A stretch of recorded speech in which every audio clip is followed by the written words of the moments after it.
Just get us up to speed on the last 24 hours. Where does the Prime Minister stand if she was given the vote again to leave the European Union?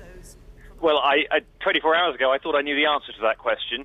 Now, she won't tell us, which raises a question about whether she thinks Brexit is a good idea.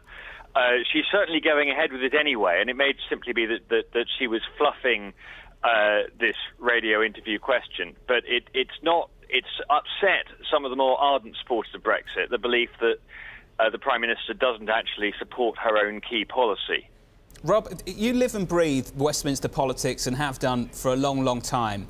How has this been taken in Westminster, and how critical are people being of her communication strategy and the team around her, not just with the events of the last couple of weeks, but in the last 24 hours specifically? Well, actually, we've been talking to, or trying to talk to MPs about this, and the interesting thing is how silent they all are on the subject. So, as you know, last week we had a former party chairman talking about a plan to get rid of Theresa May. Today it's been very hard to get anyone to criticise her, even, as I say, quite ardent supporters of Brexit in her own party.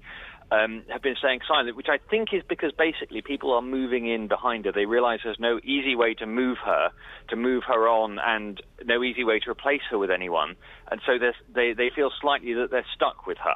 Rob, I'm going to give you a sense of market perception at the moment. Then I want you to kind of give me a sense of political reality, if you can. There's some people in the market, specifically those that I've spoken to, that think that the UK government is about to make a bit of a pivot and it's about to play hardball with the EU. Basically turn around and say, no deal, fine, we'll go our way, you won't get your money. Do you get that sense from the politics that you see playing out? Well, we have had the Chancellor this morning talking about exactly that, talking about what he called a no-deal Brexit, what he called a bad-tempered Brexit, and suggesting that was possible, and suggesting that he was ready to spend money not immediately to prepare for it, but he said he would release money as and when to pay for programmes that would be needed to prepare Britain for a no-deal Brexit. But the interesting thing, actually, when he talked about that was even in his no-deal Brexit, there's a question about whether, for instance, planes would be able to fly, whether if the existing agreements weren't replaced. And he said, well, you know, that people are talking about that, but actually no one really believes that. So even his no-deal Brexit contains some deals on the side.